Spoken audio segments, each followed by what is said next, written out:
éradiquer. Le mot a été utilisé par Laurent Fabius, le ministre des Affaires étrangères, pour évoquer la situation des chrétiens en Orient.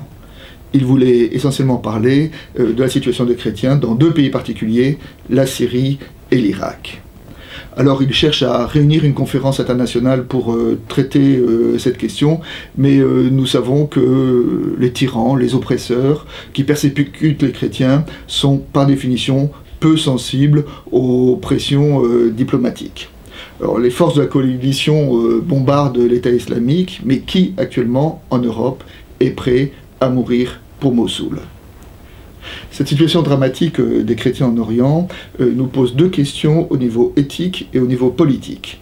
Alors d'abord au niveau éthique.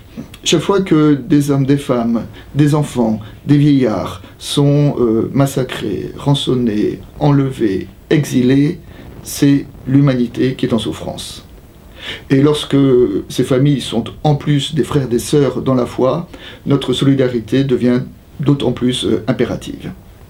Mais au-delà de la dimension éthique, il y a aussi un problème politique. Il y a quelques décennies, dans la première moitié du XXe siècle, une des beautés de l'Orient, c'est que c'était une région dans laquelle cohabitaient à la fois une forte majorité musulmane, mais avec aussi une forte minorité juive et une forte minorité chrétienne. Aujourd'hui, il n'y a plus de juifs, ils sont tous rassemblés en Israël, et les chrétiens sont de moins en moins nombreux dans ces pays.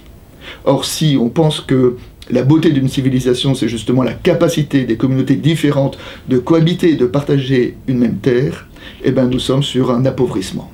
On ne sait pas quel sera l'avenir politique de la région, mais une chose est sûre, c'est que demain sera moins riche qu'hier. Évoquons maintenant la situation des exilés. Parmi eux, certains ont tout perdu et ils ont une espérance en miettes. Ceux-là cherchent à quitter la région et nous avons à leur égard un devoir d'accueil. D'autres veulent maintenir, quoi qu'il arrive, l'espérance et espérer le retour sur leur terre. Actuellement, ils sont exilés dans des camps de réfugiés, dans des conditions qui ne sont souvent pas très dignes.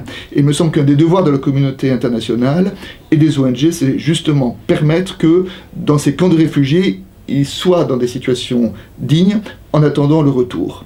Alors, certes, ça coûte un peu d'argent, mais l'argent nécessaire est infime par rapport au coût de la guerre.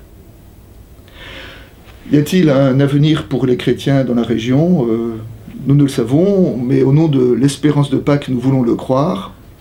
En tout cas, ce qui est sûr, c'est que, à propos de Pâques, pour les chrétiens d'Orient, cette année, l'espérance de la résurrection sera célébrée à l'ombre de la croix.